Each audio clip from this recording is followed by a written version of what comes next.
Welcome, welcome, welcome to another episode of In Deep. I'm Angie Coiro. It's nice to have you aboard. We've got a couple good hours coming up for you today. First of all, we're going to talk about the whole concept of marriage. Prop 8, great decision. Thank you, court. And, of course, there's great news coming out of the state of Washington, where it looks like we're online for marriage equality there as well. But can we stop for a minute and talk about what marriage is? What function does it perform for society, and is it outdated? We're spending the first hour on that, along with an update as to the marriage equality battle still raging around the country. Second hour, you're going to meet a mean, nasty, ugly dude called Alec. If you don't know Alec and you consider yourself a progressive, you best know all about him. So get out your notepad. We're even going to have some homework for you on the website. But first, a collection of the news you might have missed. It's been a very busy week news-wise, and there's some of the stuff I think you should know that kind of fell between the cracks a little bit. Did you know that God is no longer on the Air Force patch, the agency logo? An atheist group, this is great. I love the way they covered this in the blog on the Houston Chronicle, because they immediately polarized the debate by starting with an atheist group encouraged a division of the U.S. Air Force to remove references to God from its patch. Republican members of Congress, oh, I'm shocked, are demanding they change the motto back. This was as reported by the Religious News Service. The Air Force's Rapid Capabilities Office logo now reads, in Latin, doing miracles with other people's money. Okay, that's not inherently offensive, but those who are choosing to be offended are focusing on the fact that it used to say doing God's work with other people's money. Now, if you read about this in the Houston Chronicle, or you read about this from the Religion News Service, you wouldn't, of course, get the side of it that is presented quite reasonably by the Military Association of Atheists and Free Thinkers. This is a group, I've talked to them on the air a number of times. What they're trying to do is to level the playing field in the military where you go in and in some cases are issued Bibles, where you go in and are encouraged, nay, required in some cases, to provide the name of your religion, whether you have one or not. And no, they don't recognize humanist. There are all kinds of good things that the Military Association of Atheists and Free Thinkers have accomplished, and this is just the latest.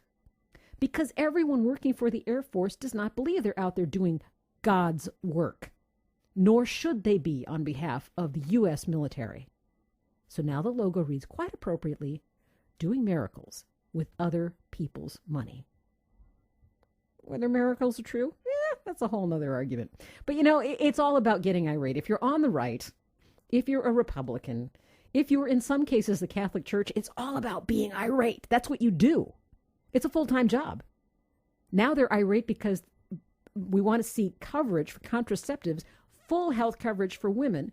If you have employees in the U.S., if you operate as a for-profit company, the Obama plan that has the Catholics completely up in arms means that you have to act like a responsible employer and provide reimbursement for these services, provide the same health care everyone else is required to. But you see, this is a group of people that have been able to play both sides of the game all this time. They can be in for-profit businesses. They can have hospitals across the country. But because they're a church, they don't have to provide the health care that others have to. They don't have to play by the same rules everybody else has to. But you know what? Now, if you're a for-profit company, you have to do that. And, of course, the Catholics and the right have their panties in a bunch over that. Oh, they're also got their panties in a bunch over a bunch of elderly nuns. This is kind of sad. This is a story out of California.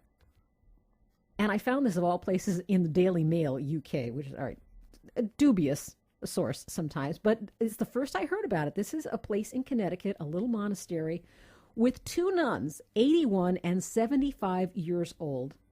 One of them is half blind. The other one is tending to her. And it turns out that the institutional Catholic Church doesn't really think they're a monastery, so they're trying to stop Mount Caritas from calling itself a monastery. And it plans to crack down on the sale of monastery bread, which provides the nuns with most of their livelihood. Now, in context, since they apparently didn't file all the right paperwork to call themselves a monastery, they can get their cassocks in their little righteous bunch. But can we remember the context here? This is a group of rich, powerful men who haven't, never did, and still don't have any righteous anger at countless child molesters in their midst, who to this day are still covering up for them. These are the people who only apologized for the Magdalene laundries when they were publicly backed against a wall and outnumbered. They only get angry when their power structures are threatened. They kind of have a little selective rage there, don't they? Speaking of selective rage, Karl Rove is so upset about Clint Eastwood's Chrysler commercial. I could give you the whole litany of what that man enabled in the Bush administration to tell you things you could righteously get angry about, but he's professionally angry. So my only advice to you on that story is let's always fight back with the right, with the Karl Roves, with the Catholic Church and say, oh yeah, they're angry again. What's new? Because the more we point it out, the more obvious their little anger game will become. I'm Angie Coiro. This is In Deep.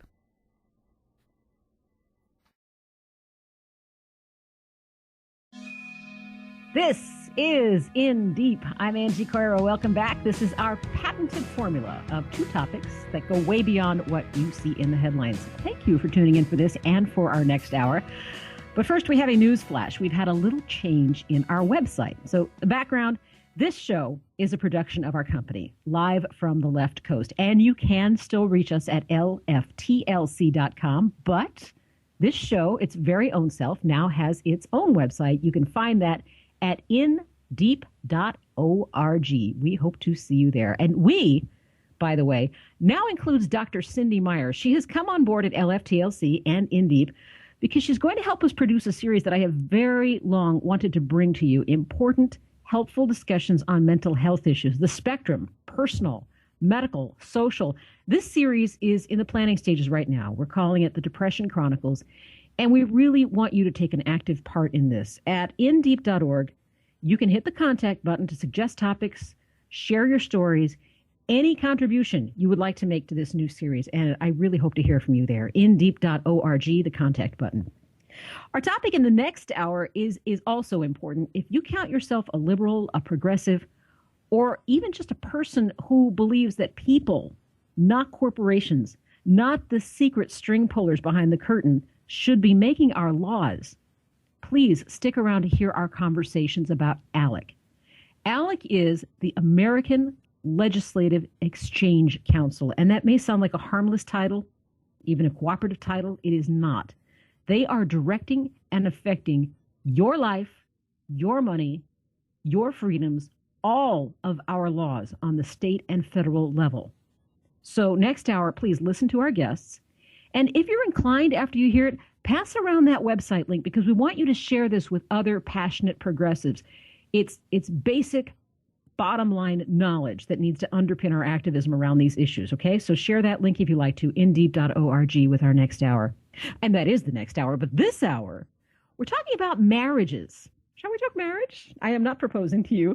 We're going to dig behind the arguments over equal rights and talk about what exactly is a marriage these days? What does marriage mean to the individual and to the society as a whole? What does marriage contribute to a society?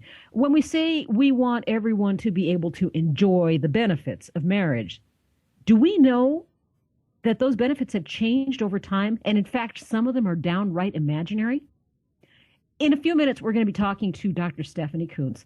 She has spent years studying the history and dynamics of the family, including marriage. She has some riveting writings on her website, stephaniecoontz.com, and marriage is one of her hot topics. So that's coming around in just a few minutes. We're going to take a few minutes right now to get a snapshot of the marriage equality fight across the country. Very, very good news out of my home state, California, this week. And yeah, it could have been better. I mean, tomorrow, city halls across the state could be open, well, on Monday anyway, to everybody, regardless of the prejudices of the minority. But I do believe that is on the way. And this week's finding against Proposition 8 is an important step in that direction. So is Washington State's clear signal that they are headed in the same direction. So what are the other skirmishes in the battle? Here's Thalia Zaperos. She is Director of Public Engagement with the group Freedom to Marry. Thalia, thank you for joining us. Oh, you're welcome, Angie. Happy to join you today. Tell me where the battles are brewing now. I mean, we've had some successes this week, which is great, but of course, none of this is a done deal. Right. It's been an exciting week, as you know, with, again, another court decision overturning Prop 8 in California. You've probably noticed that the legislature of Washington has now passed, both in the House and Senate, a bill for equal marriage for same-sex couples. Governor Gregoire has already pledged to sign it. So you can expect the opposition to begin gathering signatures there. It's very likely that the question of marriage will end up as a statewide referendum this fall in Washington state.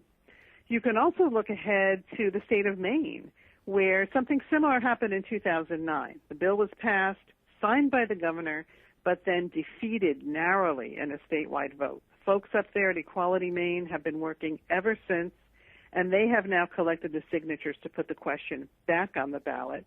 So we should see a very exciting effort up there to continue their public discussion with their neighbors and friends in Maine, and we're anticipating a very positive vote.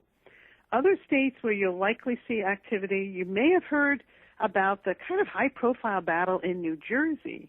It's an interesting situation there because originally the Supreme Court of New Jersey said there was no legal reason to discriminate against same-sex couples. They then asked the legislature to decide, should that be called marriage or something else?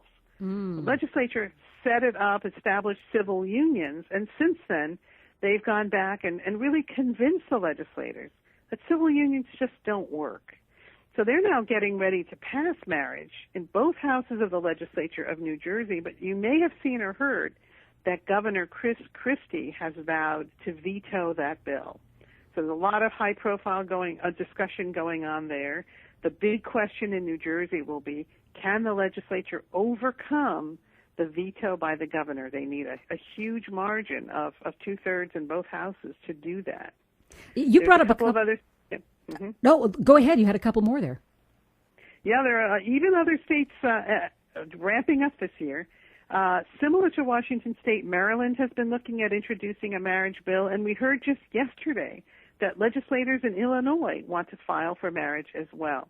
We also have two states where the opposition has put a question on the ballot restricting marriage to being simply between one man and one woman, as they would like to phrase it.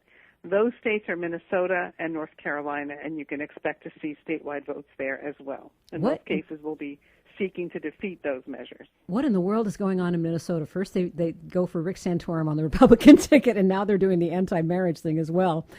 Let me ask you what lessons we can learn from some of these cases. For example, in Maine, it's going back on the ballot after having been defeated once before. What kind of strategies got this back on the ballot, and what gives us hope that the right decision will come out of it this time? You know, as you know, the opposition has tried to amend the state constitution in so many states. And once you amend the state constitution by a vote, a statewide vote of the people, the only way to turn that around is to go back and re-amend it once again. So it's kind of like a chess game where, you know, different strategies have pushed the vote to a certain arena, and there's nothing else that can be done there. So they've got to go back and now win it at the ballot, also because the current governor of Maine has said that he would refuse to sign a marriage bill. So what they've been able to do in the meantime since 2009, Angie, is really go out and talk to their neighbors and friends. And a lot of the folks who are somewhat undecided about this are well-meaning, well-intentioned people. They're not haters or bigots. They have a question in their mind. You know, why is it that same-sex couples want to get married? So we have found that just going out and having conversations and talking with people about the love and commitment that same-sex couples have really answers their questions and kind of resolves the question in their mind. That brings up another question that I have for you, and that is deciding which minds are worth the effort to change. How do we sort out the extremists we might as well not waste our breath on and target those people who might be open to new ideas, might be open to new considerations? You know, that is a really great question. What we found is there's a large group of people in every state who are really supportive of the idea of domestic partnership or civil unions. They understand that every loving and committed couple deserves a chance to care for and protect each other. And they have the idea that granting a certain group of rights will take care of the issue, essentially. But, you know, what we found in the states that have that is there's really no substitute for marriage. And even as the Ninth Circuit Court just said in their ruling this week, you know, everyone is gets excited when we see someone ask someone else, will you marry me? Yes. But it's not the same as saying, will you enter into a registered domestic partnership with me? I mean, we hear couples saying, well, we signed our domestic partnership papers on the hood of our car standing outside the courthouse. We didn't invite people to come and join with us. We didn't celebrate it in the same way. And there's just something culturally connected to that tradition and process of marriage. So what we find is that the folks in the middle understand the basic instinct of wanting to care for and protect one another. What we need to do is show them and help explain that it's the same thing that they would want for themselves. When we ask a straight married couple, would you trade your marriage for a domestic partnership? I've never heard anyone answer that question with yes.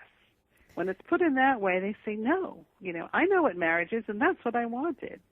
So they really do, with that conversation, start to get a new light and a new sort of way of looking at the question. I'm talking to Thalia Zaperos, who's Director of Public Engagement for Freedom to Marry. Thalia, you worked with Let California Ring, which, of course, is one of the groups that worked when Prop 8 had come out here, and there was quite the fight going on, and there was some division over whether to put this on the ballot, whether to try to amend the Constitution, whether to pursue it through the courts. Can you tell me what from the California battles might be applied to the other battles that are being fought around the country? Yes. Let California Ring was actually a public education effort that predated Prop 8. And the idea there, Angie, was before this becomes a heavily pitched political battle where people are slinging all kinds of allegations on both sides, let's just try to tell some stories and showcase, who is this really about? Who are these couples and how long have they been together? And we found when, people see that a couple has been together 20, 30, 45 years, for a lot of straight people, they say, wow, that's actually longer than my first marriage lasted. If they can show that kind of commitment, I'm all for it. So the idea of sort of doing this public education is something that we've really tried to continue in other states. In Maine, for example, they didn't stop talking between 2009 and 2012. They've been continuing this kind of public education effort. As you know, it was really the opposition who gathered the signatures to put Prop 8 on the ballot. The Supreme Court of California decided after looking at the question, there was no reason to discriminate against one group of people simply because of who they are. And so while we all had to go and fight Proposition 8 on both sides, our position has been reaffirmed again and again through the courts, which is there's no real threat to marriage. As our founder and president, Evan Wolfson, likes to say, there's not a restricted number of marriage licenses available. The gay people aren't going to use them all up. So, there's nothing that's going to hurt the marriage of heterosexual couples if same-sex couples can get married. Frankly, I'm straight, and my husband and I don't see any challenge at all. We don't feel that our marriage is threatened in any way if some of our friends can get married. And that's something that I think people will learn as there are more and more marriages in more and more states. It's going to become nice and normal. So we're out of time, but I really want to thank you you've given us some great insight on the fights around the country and some of the philosophy behind it. So I thank you so much for your time. Thanks for the invitation today. A quick clarification on one fact. Thalia said Let California Ring predated Prop 8. It was, in fact, invigorated to fight the proposition in 2006 and still exists at letcaliforniaring.org. I'm Angie Coiro. This is In Deep.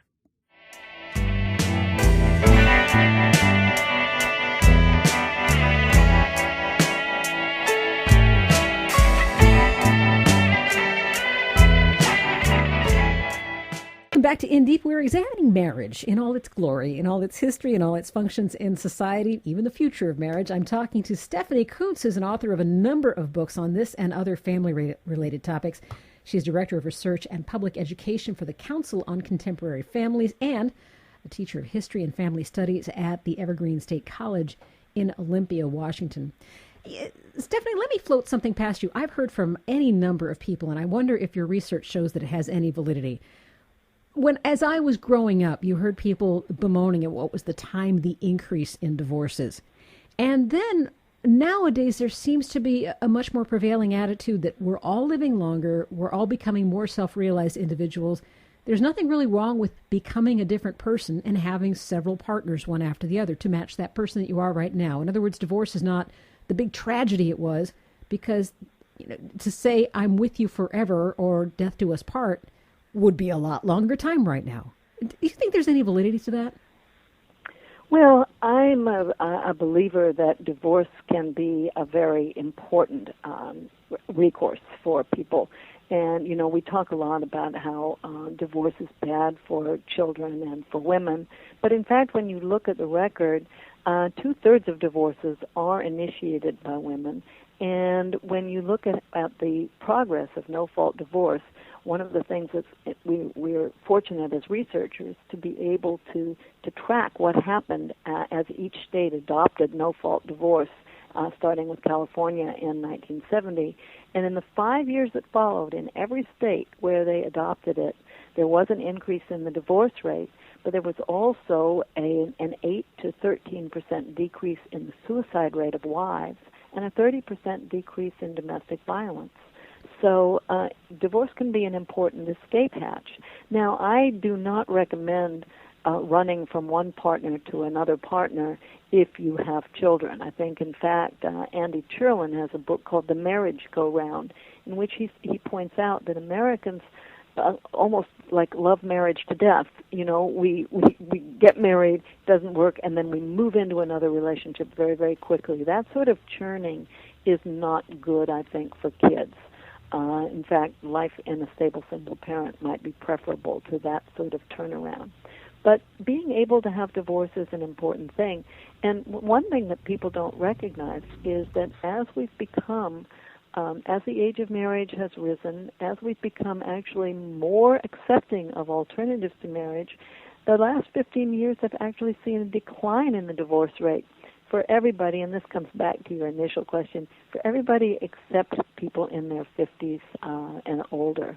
And we are seeing a rise in those kind of divorce rates. And I think that's exactly what you were asking about, that people who, these marriages that break up in their 50s and 60s are not usually the high-conflict marriages that are dangerous to women and children, but they're marriages where people have grown apart or that they really have just sort of suffered in silence, these low-conflict but very low-satisfying marriages.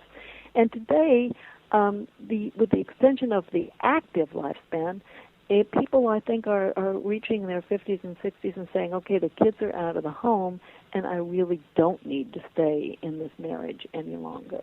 And we've seen a lot of that, and I think that's probably a valid thing. There's actually good research that shows things you can do if you don't want that to happen to keep your marriage alive.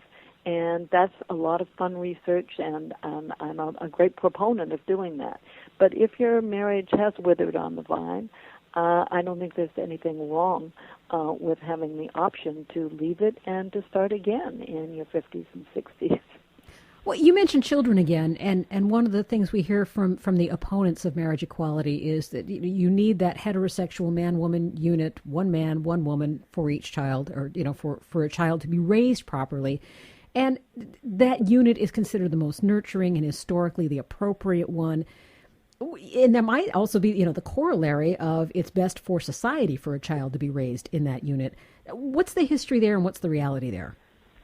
Well, the reality there is that there's just absolutely not a shred of evidence to argue that kids are harmed. Kids absolutely need a mother and a father. Now, a lot of people will say, well, does that mean they don't need a mother or they don't need a father?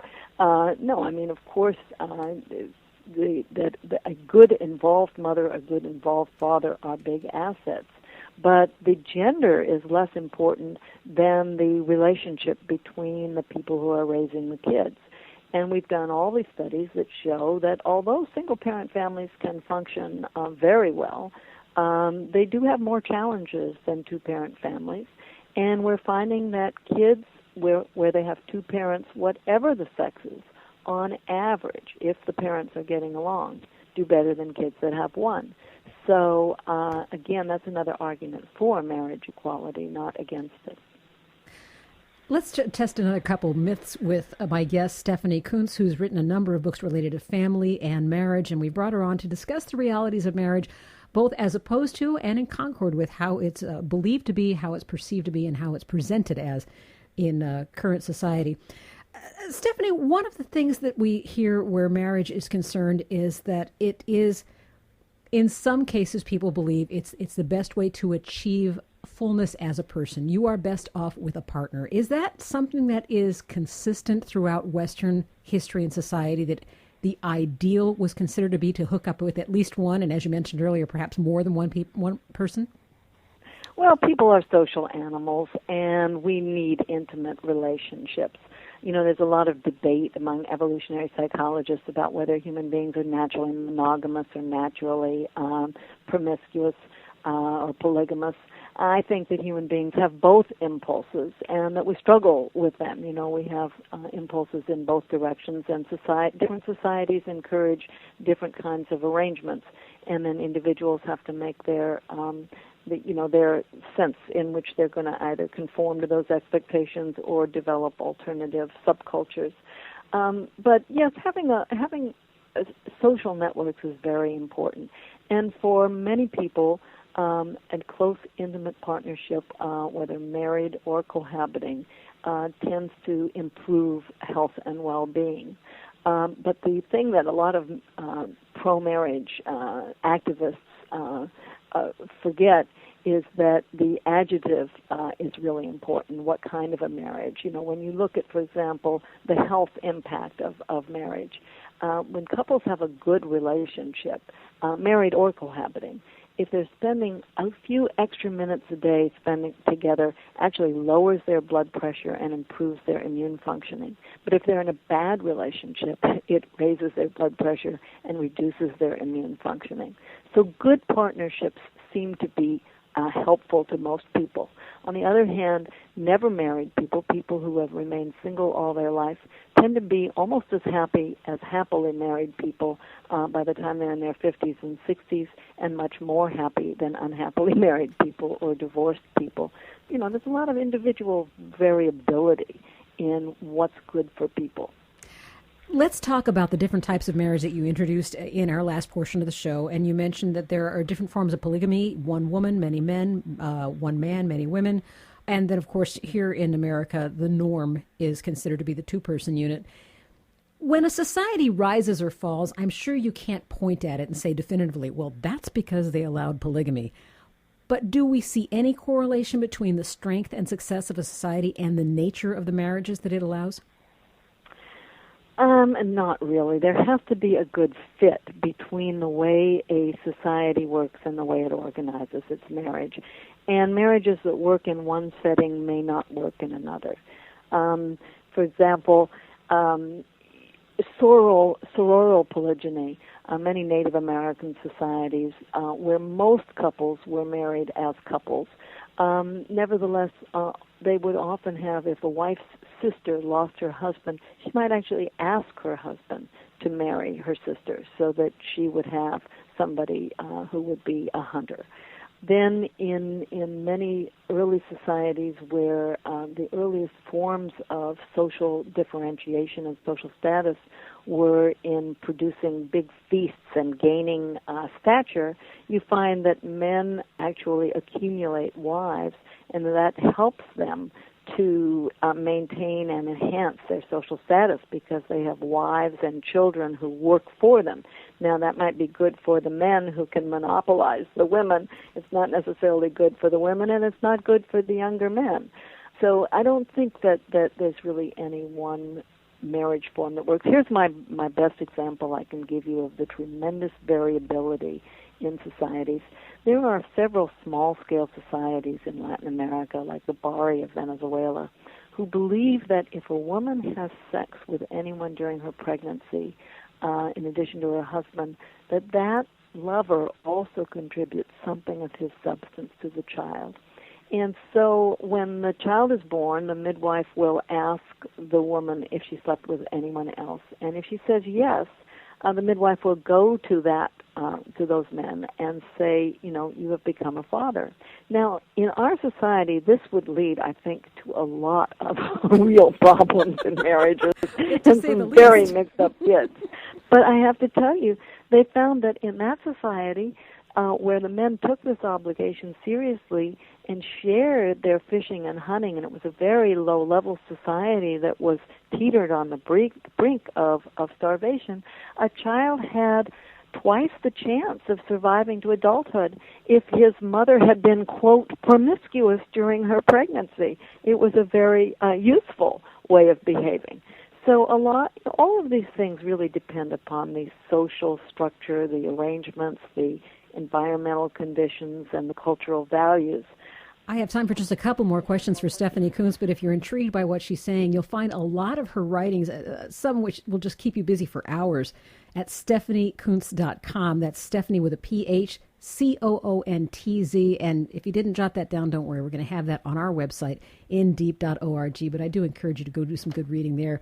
In fact, Stephanie, one of my last questions comes from one of the items in an article you wrote, Gay Marriage Isn't Revolutionary, It's Just Next. And this part really stood out to me. You say, during the 1940s, 50s, and 60s, sociologists and psychiatrists remained adamant that marriage required strict adherence to traditional feminine and masculine roles. In 1964, an article in a journal of the American Medical Association described beating as, quote, a more or less satisfactory way for a, quote, aggressive, efficient, masculine wife to be punished for her castrating activity, and for a husband to reestablish his masculine identity. That's what they believed back in 1964. Is there anything in our current roster of beliefs that you believe 50 years hence is going to seem just as archaic and just as off the wall? Well, I think that our inability and a peculiarly American inability to accept same-sex relationships as equally valid as heterosexual ones will probably look very different to people of the future. But, we have changed so much in the past 50 or 60 years and come so far in terms of our understanding of equality between men and women. And just in the last 10 years, there's been a tremendous sea change in the acceptance of same-sex relationships as well. Last year, for the first time, a majority of Americans said that they supported same-sex marriage. So values are changing very rapidly, and they seem to be, most of them, changing in directions that are for more intimate marriages, more beneficial marriages, more support and tolerance for a wide variety of individually negotiated relationships. Now, I don't want to sound like a total Pollyanna. I think that that's gone hand in hand with, and not hand in hand with, but unfortunately a counterweight to that is the increasing social inequality in this society that has made it more and more a situation where some people live in gated communities and pay no attention to, they say, okay, it's just fine for you in a libertarian way to go your own way, but since if you don't have the means or ability to establish stable relationships or sustain them without chronic stress, there's nothing that we owe to you. There's no social investment in the community here. And I find that a dismaying feature of contemporary evolution. But I think that the evolution that's going on in terms of acceptance of personal rights and personal choices is quite positive. Stephanie, we have time for one more question, and this incorporates a sentiment that I hear from people frequently. I haven't really heard it from any legislators. A number of people seem to think that we're moving toward a time where marriage should be a sacrament and an issue for churches, whereas the legality, the tax benefits, the health benefits, etc., should accrue through a civil union.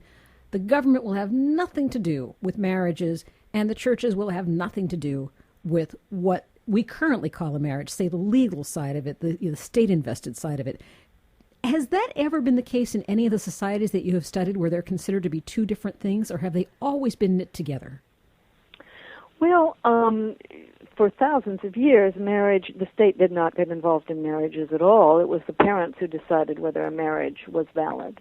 And then when the church began to get involved, And actually, the Catholic Church had a very interesting early version of the kind of distinction that you're making. Over the years, they developed their criteria for marriage. But the Catholic Church actually was one of the few religions that supported free choice and the love match. They didn't approve of it. They wanted the parents to be the ones who decided. But if a man and a woman just came and swore that they had exchanged vows of consent of their own free will, ultimately the church said that they had the right to remain married or to be married, even if they had married themselves, exchanged those vows without any witnesses, without any church official. Well, the church really didn't like those kind of marriages, though. So in the 12th century, they developed the idea that a licit marriage was a marriage in which the banns had been read three times in church, 3 weeks in advance, so to know that there were no impediments to the marriage, that the woman had a dowry, which implied the parental consent, and that the marriage take place in the church. But they did not repeal their idea that exchanging vows of consent was ultimately an acceptable, valid marriage. So an illicit marriage was still accepted. And they had all, even though the church did not approve of the marriage, they gave them all the rights and obligations of marriage. So in a sense, they were making that distinction that I think we've asked churches to make now in the past. You can decide who gets married in your church. You can't decide who has the secular rights of marriage or divorce. This has just been so illuminating, and I thank you so much, Stephanie. Oh, I've enjoyed speaking with you. Stephanie Coontz is an historian with the Evergreen State College, and she's co-chairwoman of the Council on Contemporary Families. That's a nonpartisan group of family researchers. And that's a wrap on this hour. There's another hour of In Deep to come. You get to meet Alec. Who's Alec? He's a mean, nasty, ugly fella. You can hear this show again at indeep.org and become a supporting member at the same time. Indeep.org. Our executive producer is Gordon Whiting. Matt Fiddler's our engineer. Our theme is by Big Troubles. David Gans produces our closing music. Thanks to Peter James Callahan at We Act Radio in Washington and to Hal Ginsberg at KRXA in Monterey, California. I'm Angie Coiro. This is In Deep. Thanks for tuning in this week to In Deep, which is a production of Live from the Left Coast. You can get more information on the show and our company at lftlc.com. Live from the Left Coast. While you're there, you can become a member and support our work. We have a separate website for the show that is indeep.org. If you have any questions or feedback, there's a contact button right there, indeep.org. We are developing a recurring series on mental health issues in our country, especially in this economy. And you're a big part of that. We'd like your topic suggestions, your stories, and your questions. Send them in via our website, the contact button at indeep.org. Join us again this time next week for 2 more hours of in-depth conversation. I'm Angie Coiro. Thanks, and we will see you then. You're listening to WPWC 1480 AM, Dumfries, Virginia. We Act Radio, home of Washington's progressive working community.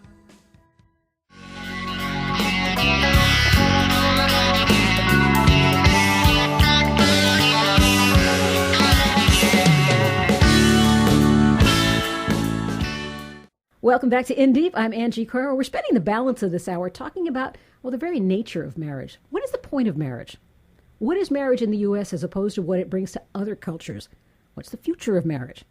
We're going to look at all these various topics with someone who's very well qualified to talk about them. Stephanie Coontz joins us. She's not only an author, but she teaches history and family studies at Evergreen State College in Olympia, Washington. She is also director of research and public education for the Council on Contemporary Families. Stephanie, thank you for making time. Oh, my pleasure. I normally don't read off someone's entire roster of books, but it's such a way to qualify you for this discussion because here's this wonderful list. You're the author of A Strange Stirring, The Feminine Mystique and American Women at the Dawn of the 1960s, and that's coming out in paperback now. The award-winning Marriage, A History, How Love Conquered Marriage. The Way We Never Were, American Families and the Nostalgia Trap, and The Way We Really Are, Coming to Terms with America's Changing Families. And finally, The Social Origins of Private Life, A History of American Families. That list of books gives me just a glimpse of what this battle over marriage equality must look like through your filter. As you've been watching this, does this underline the kind of thing you've been studying your whole life about this redefining of families and how we're arguing over what a family is? Well, it does very much, and it goes back to the whole issue that began to bother me when I first started doing historical research, and that is how ignorant most Americans are really about our history. I don't mean to say that in a really patronizing, mean way. It's just that we are so attuned to the present, and sometimes we're bothered by the present, and the way we express that is by idealizing and romanticizing the past. And I must say that when I look at the contemporary marriage debate, I am particularly amused by the misconceptions that abound about what traditional marriage was like. We all know that marriage ain't what it used to be, but there's a lot more confusion about what it used to be and what is new and what is not new. What are some of the most prevailing or the most persistent myths about what marriage used to be? Well, one myth, of course, is that the traditional marriage was one man, one woman. In fact, if you want to look at the marriage preferred by more societies in history and more cultures in history than any other time, it's one man, many women. And in fact, that's the form of marriage referred to most often in the first 5 books of the Bible. There's also been marriages of one woman, several men, not as common as the other way around. There have also been ghost marriages when a family in China or other parts of the world wanted to make an alliance with another family. They would, they didn't have a living daughter or son. They would often contract the marriage with the ghost. It was called marrying a tablet. So there have been all sorts of arrangements of marriage, and of course it's that notion that for example, the making alliances with in-laws that leads me to another big misconception about the history of marriage, and that's the idea that marriage was invented for the protection of children, or that marriage was always based on love and individual choice, Mm-hmm. And in fact, that's not true either. What was it for? Well, it's funny. When I was all the years that I've researched this, we went through 2 stages in the beliefs that people had. First of all, back in the 1960s, when I was in school, I was trained to believe that marriage was invented to protect women. That men would go out, that men would take care of women and provide for them in return for access to sex and child rearing. But then in the 70s, female anthropologists discovered that, in fact, women provided the majority of calories in most hunting and gathering societies. And they asked the question was, well, who would have been protecting the woman from the saber-toothed tiger when the man was out hunting anyway? And they also noticed that in many societies women did more work than the men did, and so they came up with the theory that maybe marriage was invented in order to oppress women. Well, my research suggests that marriage was invented. The invention of marriage had very little to do with the relationship between the individual man and the woman. Marriage was invented to get in-laws. It was a way of making alliances with other groups. This is the ancient Anglo-Saxon word for wife was peace weaver. It's a way of making peace. As societies became more complex, it was a way for the upper classes to enhance their claim to social status. I'm descended from Charlemagne, I'd better marry someone else who is, or maybe somebody of even higher social status. It was a way of signing peace treaties or forging military alliances or making great big business deals. And in the middle classes, too, that was the same. And in fact, as late as at the end of the 18th century, the dowry a guy received at marriage was usually the biggest piece of cash that he would get before his own parents died. So he was more interested in that. There's a certain irony to people marrying for. As I'm hearing you unspool this, I'm thinking of the current image of in-laws and mother-in-laws, and all the baggage that goes with that. I'm thinking, really, they married for in-laws? I think that is, yes, that's so funny because we think, oh my God, marriages, in-laws really interfere in marriages. Now, I have to say that throughout most of history, young people would often have preferred to marry for love. But, it's no accident that the great romantic love stories of the world were usually tragedies. because the parents were more interested in their alliance with the other parents than the actual preferences of their kids. And, we've found marriage contracts where the name of the daughter or of the woman or the man is left blank because the father hasn't decided which of his kids he's going to marry off to make this alliance. Wow. In many countries, parents could invalidate a marriage that was made without their consent up until the age of about 30. And even that would render any kids that had been born illegitimate. And even when people were old enough to make their own decisions, they didn't usually do it on the basis of love, because marriage was such an important way of expanding the family labor force, making alliances, being the basic method of production. That's why bakers married other bakers.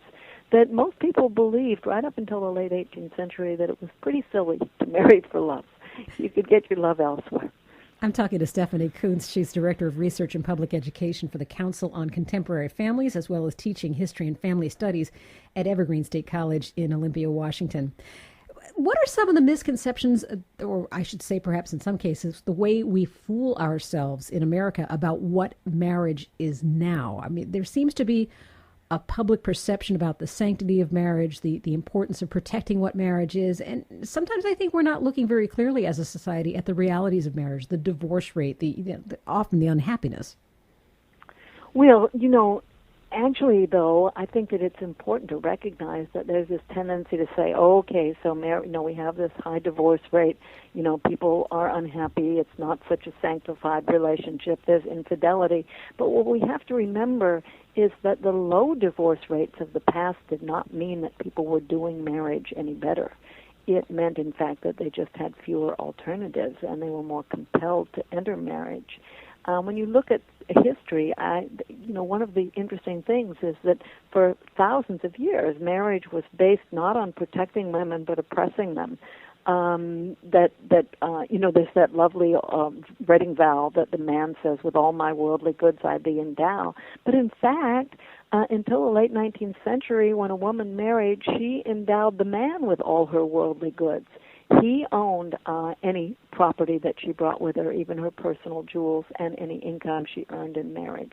And he had the right to make the final decision. So, the fact that we have divorce does not necessarily mean that we have lower expectations of marriage. And in fact, I would argue that we have higher expectations of marriage than ever before. And that creates this tremendous paradox that when a marriage works, it's probably more satisfying than people of the past would ever have dared to dream. But when it doesn't live up to our expectations, it seems less bearable. And there are more alternatives outside marriage. Talking to Stephanie Coontz of Evergreen State College in Olympia, Washington. Stephanie, let's go back to my original question, which was about the function of marriage. And we went over what marriage is not. We went over some of the, the delusions about what marriage is about. In the argument over marriage equality, we often hear what marriage is to society, what its obligations are to society. And you cited one of those already, that it's to provide a nurturing unit for the family. In the larger scale of things, what does the evidence and the research show about what society gets out of marriage? Well, that's changed over the years. One thing that I think is important for people to recognize is that a strong institution of marriage doesn't necessarily protect kids. For example, for every society that has had a really strong institution of marriage, so that people are forced to marry and stay married, has enforced that through a very strong institution of illegitimacy, which means that many kids are actually denied the protection of a mother and father. In the medieval world, a child born out of wedlock was a filius nullius, literally a child of no one. And not until 1968 did children born out of wedlock have rights to property from their mother and father in America. So that, I think that's an important thing to bear in mind. But I think it's true that when marriage does work, and to the extent that it's recognized, especially as it's become more fair over the past 50 or 60 years, a marriage can very much reinforce commitments. when you let people marry, it means that the state is saying, look, we're going to give you certain incentives and make it easier for you to keep the obligations that you have promised to each other. And we're also going to have clear exit rules if you do end the relationship. You can't just walk away and leave one person impoverished by the experience. So I think that's one reason that same-sex individuals are saying that marriage is something that they need, not just in order to show support for their relationship, but to make it more possible for them to carry out obligations and responsibilities, and also to provide clear exit rules, because the fact is that gay people don't do marriage any better than heterosexual people do, and there ought to be some exit rules if the relationship comes to an end. Well, I see then what's in it for the individual, but what's in it for the state? What do they get out of encouraging marriage with tax breaks and everything else that they encourage marriage with? Well, that's an interesting question now. Historically, the states have used marriage to undergird and support social hierarchies. That's why they've forced some people to marry or made it very difficult for some people in some classes not to marry, but also prohibited other people from marrying, be those servants or people of different races. Now, over the past 150 years, the American government has used marriage to kind of reinforce obligations, as I said, and it's, the state has an interest in making sure that people who make commitments to each other carry them out, so that it relieves the state of the expense of supporting children or stepping in to support someone who's been thrown into poverty because they gave up their job to support their partner, and then their partner just left them. So for many years, there was a certain amount of rationality in saying, listen, we're going to give married couples tax breaks. It's not so much that you're penalizing singles, but you're giving people incentive to take on these obligations. The problem now is that marriage no longer plays that role. For one thing, people are living longer parts of their lives outside marriage. The age of marriage has been rising. The length of lifespan has been rising, so that if there's a death, you're likely to live longer after marriage. And of course, as you know, even though the divorce rate has been falling for the past 15 years, there are much higher rates of divorce. So we've reached the point where you can no longer assume, as you did in the 1950s, that all obligations and major life choices will be made in marriage. In 1960, the average woman married before she, while she was by the time she was 20 years old, people essentially moved from their parents' house to a married house of their own. And so they had kids, they took care of elders. All of this was done within the institution of marriage. Today, so many people live outside marriage. There's, whatever you think of it, a lot of obligations, including child rearing, are taking place outside marriage.